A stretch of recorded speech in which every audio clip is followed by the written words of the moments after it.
Welcome everybody. Welcome to the first part of The Art of Aging, a Resilience Reset.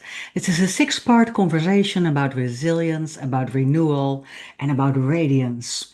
We hear the word resilience all the time nowadays. Be resilient, stay strong, keep going.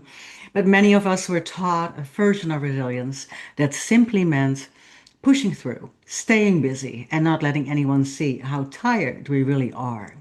And this series invites you into a different conversation. I've done this series as a course just this year in March, and I'm just going to break it up in a few different episodes. Together, in this series, we will look at what current psychology and neuroscience will tell us about resilience. We're going to explore how the nervous system responds to stress, how we can recover, how we renew, how we can build practices for ourselves that support us through every age and every stage in life. This is not necessary for midlife. You would love to hear this when you're younger at any time in life. This is your resilience reset. And I will also introduce the five keys to resilience, to radiance, and to renewal. It's just a practical framework that I will go in over the next couple of episodes in this series to help you protect your energy and reclaim your rhythm during the day. You'll find clarity. You'll practice more compassion for yourself and others and return to yourself over and over again. This first episode is a gentle beginning. I will start with a slideshow and introduce to you what we are now saying about resilience. We will define resilience. We will talk about how it matters now more than ever and how to keep this practice alive in everyday life. Aging is not about becoming less, right? It's about becoming more fully you. And I like to share this slideshow with you today so that we can go into this beginning, this opening, this first introduction session together. So let me find this here on my screen and go to the first slide. So I'm also always talking about the art of aging, right? We are getting older. We are definitely, hopefully, getting to a better place. One of my quotes is always, life does not get any easier, but you get better at it. And so it's aging. You just, you get better at it. And it's not something that you have to fix all the time, although there's a lot of talk about longevity nowadays. So maybe we are adding another 10 or another 20 years to our lives, but it is really something to master. So I want to share over the next couple of shows five stages to be well and feel well through ages and stages. And every age is, every stage in life asks something new from you. I refine or I refer to my early 20s when everything was new and exciting and everything just started again. But I also had to say goodbye, right? Have to say goodbye to home. You're going to study. Then you have to say goodbye to your college friends and dive into the unknown. And then maybe you're going to start new jobs. Maybe you're going to start a trade that will just kind of keep you engaged. It also kind of keeps you feeling anxious sometimes, right? Because everything is new and everything is at the same time becoming already a goodbye or becoming old or becoming, in the past. So that is in your 20s and in your 30s and 40s. We are so busy living life. We are so busy with career, with finances, with family, with raising maybe a family. So it's a whole different stage in our life than in our 50s. We do have a little bit more time to come to reflection, I always call that. And we have time to sit with it. We have the time to say, well, what did we miss out on? And what did we do that we wouldn't have done before? Did we make some choices that we are not really behind right now? How can we change, fix, or even stay with the same things, right? So I always say, if you look back at the things you want to drop. Look at the things that you want to keep. Look at the things that you want to change and look at the things that you want to start new, right? There's different things that we can do together. So we're going through different stages in life and it is just every time moving, adapting, renewing. over and over. So the first thing I always say, also with my clients as an executive coach, I say to my clients, move and move forwards. You want to always move forwards and move up, engaging with your life on new terms. That means that you are just not very rigid, but you strive to a fluid response. We've always response, not reactions, right? We get better at that as well. And we're gonna say that aging asks for motion and more even so physical. We gotta stay mentally engaged. We gotta stay emotionally engaged. We are working to that emotional intelligence where we don't immediately react anymore and we don't go immediately in our head or we don't go immediately with an emotional reaction, but our responses are more refined. And then of course we have to adapt and honor what each stage is actually asking. What is it asking when you're in your 50s? What is it asking when you're in your 60s or 70s? Do you really take more time for self? Do you actually really know what that is and can you feel it in? As an example, I work with women in midlife that have raised families and were heavily engaged in social life and marriage, in celebrations, in the difficulties of life with family. And now maybe at some point when you step out of that, maybe your career is changing. You're going through a career transition. You're going through family transitions and kids are gone. Then if you're coming by yourself and you're by yourself in front of the mirror and you're asking, who am I? Right? What is my purpose? What am I to do? Right? We have to honor what that stage is asking. And sometimes you really feel that kind of stuck in your 50s and you can reflect on the past, but also start something new. So what worked in the 30s is not working in your 50s. We know that. And that renewal, that starting towards something that might engage you and get you really passionate, that is also needing to step into resilience. And resilience is built in moments of pause, not in waiting for that someday, right? We're just going to step into moments of pause and again, see what worked and see what didn't work. And just over time, choosing some smaller resets, really allowing ourselves the time to do so. And the way we do that, we are definitely less overwhelmed. We just take a pause. What current research is saying about resilience and the nervous system and stress and our human capacity is that we are not simply busy, but in these sign of times, in these times, I call it sign of times, we are neurologically more overwhelmed. Absolutely. I call that an influx of television, news, a variety of sources coming to you during the day, all that we see on the telephone, all that we see on our little cell phones and devices. We are overwhelmed with everything else that comes to us. We are emotionally fatigued, mentally, a bit scattered and physically depleted and spiritually disconnected. And this is just kind of overall.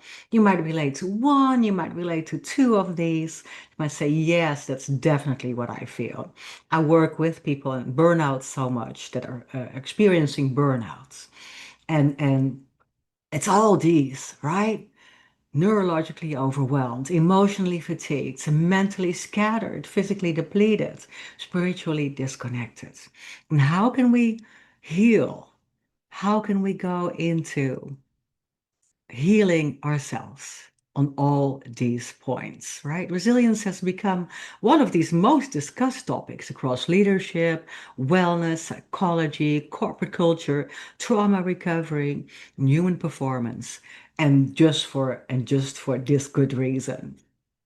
We are living in a time of chronic overload. And you can see that in these 5 points. This is chronic overload. Absolutely. It is no longer what we thought it was. We used to think it was just pushing through, be tough at all costs, or ignore pain, endless productivity, right? Just keep going, keep going. That makes you resilient, makes you strong. Performing strength, looking strong, while you're silently suffering. And these thought patterns, they have shifted dramatically over the last decade, and modern research now defines it as something much deeper and more human. It is much deeper and more human. It is not the absence of struggle, but it is the capacity to move through it with awareness, regulation, and renewal. And one of my coaching methods is really about that. We call it the 4M method. It is moving through, moving with, moving forwards, and moving up. And what that means, I'll explain to you in later episodes. It's really just the capacity to move through, being more aware, just knowing that we have something going on. I always say we don't have anxiety, but we feel anxious, stressed, flushed, warm. Our body heats up. We feel we need to kind of sit in the closet. Our body tells us. Then what our brain stores, and then our body stores that at a deeper level. It always starts in our body. And so we feel anxious. We do not have anxiety. It's not a lifetime thing. It's not something that you can even use as an excuse or sometimes even hide behind. Sometimes for some people, it even becomes their identity. I'm an anxious person. I have anxiety. But that doesn't have to be that lifetime sentence. We can do a lot of things about anxiety. But we want to be aware of the fact that we think and speak like that. Then we can regulate and then we can start renewal. So, what is this resilience exactly? Our nervous system can recover from stress. Our mind can regain perspective. Our body can return to regulation. And our emotional system can stay flexible instead of really collapsing or hardening. And that is what resilience nowadays means.